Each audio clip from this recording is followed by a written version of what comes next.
Bienvenue pour cette vidéo consacrée aux formules de résolution des équations de degré 2.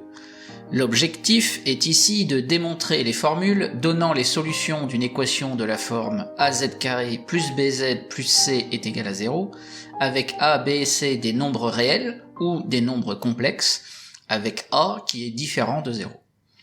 Lorsque a, b et c sont réels, les formules sont relativement bien connues des étudiants. En revanche, lorsque a, b et c sont des nombres complexes, les formules de résolution font rarement partie du bagage de base des étudiants. Pourtant, connaître ce résultat garantit de retrouver les résultats du cas précédent où a, b et c sont réels, comme nous le verrons en fin de vidéo. Pour commencer, on va vraiment démontrer ces formules, et donc on va partir de l'expression az plus bz plus c. Donc comme a est différent de 0, on peut factoriser par a, ce qui va nous donner ce résultat-là, et dans un premier temps, on va se concentrer sur z carré plus b sur a fois z. Et dans cette expression-là, on va essayer de voir le début d'une identité remarquable. Et précisément, en fait, c'est le début de l'identité remarquable z plus b sur 2a au carré. En effet, quand on a z plus b sur 2a au carré et qu'on cherche à développer cette identité remarquable, on aura z au carré plus le double produit, donc ça fera 2 fois z fois b sur 2a, donc ça va nous donner exactement b sur a fois z, et puis on aura un troisième terme qui sera b sur 2a, le tout au carré, donc qui sera en trop en quelque sorte par rapport à ce qui est écrit ici en rouge. Donc pour récupérer uniquement ce qui est en rouge, il faut faire donc z plus b sur 2a le tout au carré, moins le dernier terme qui est b sur 2a au carré. Et quand on fait le calcul de ce qui est en bleu là globalement, on va bien retrouver l'expression qui est en rouge. Et il nous reste donc plus c sur a à recopier ici.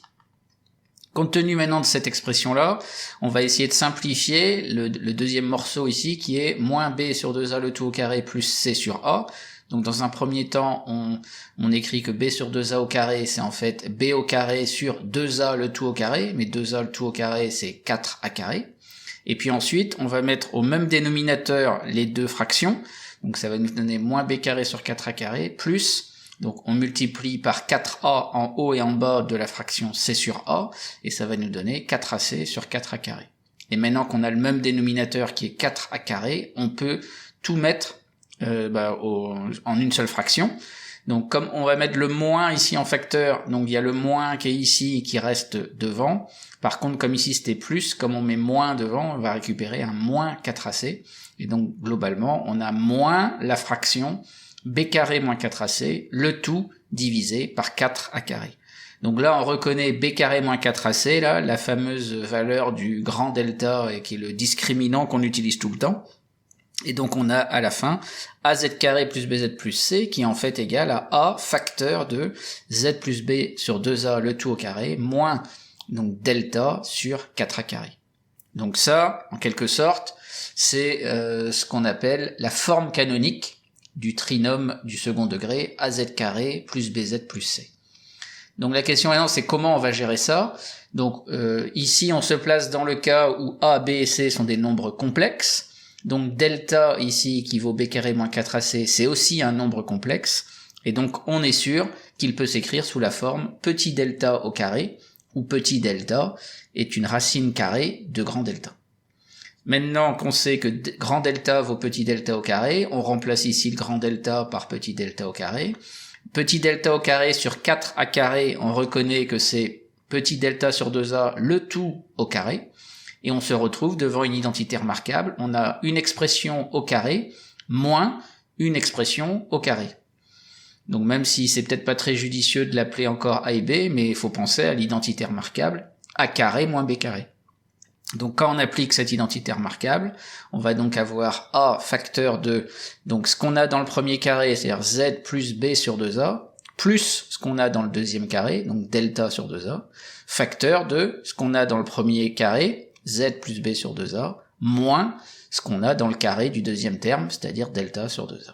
Et donc comme ça, on a fait une factorisation de az carré plus bz plus c, donc c'est-à-dire une écriture sous forme d'un produit d'expression.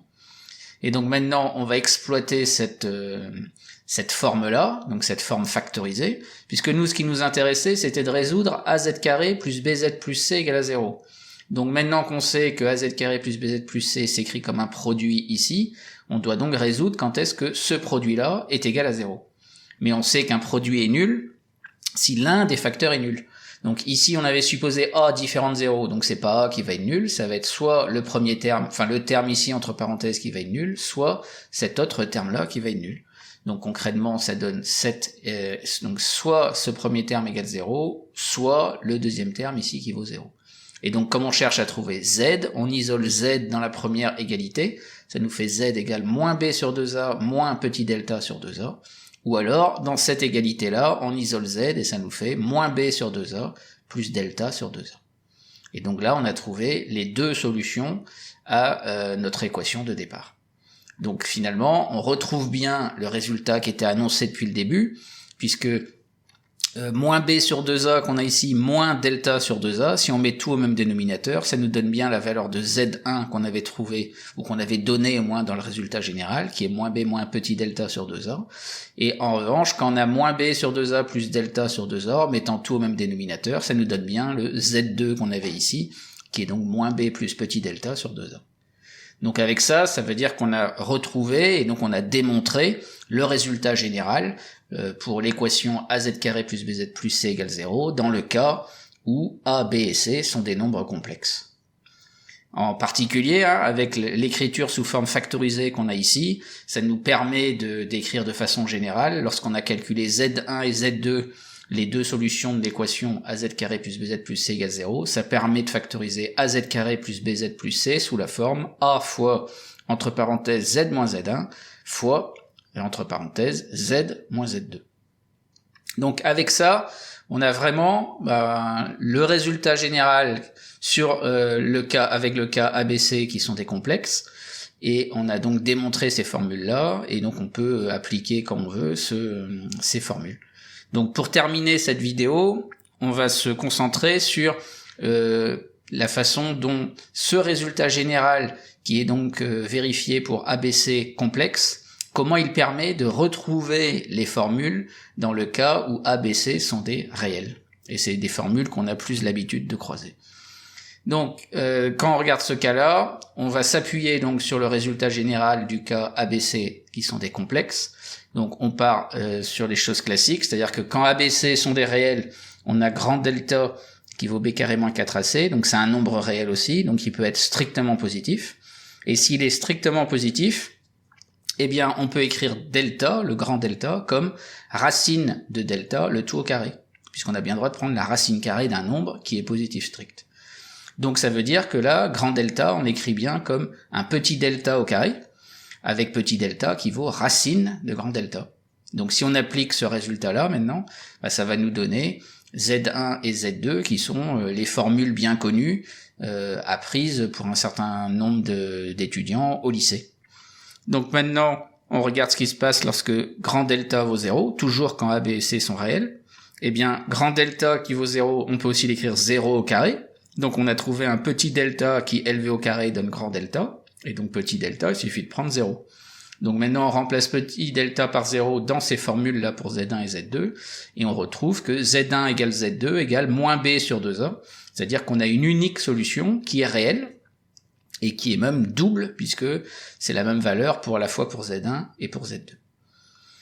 Enfin, lorsque delta est strictement négatif, toujours avec A, B et C des réels, eh bien, on peut écrire le grand delta sous la forme moins 1 fois, entre parenthèses, moins delta.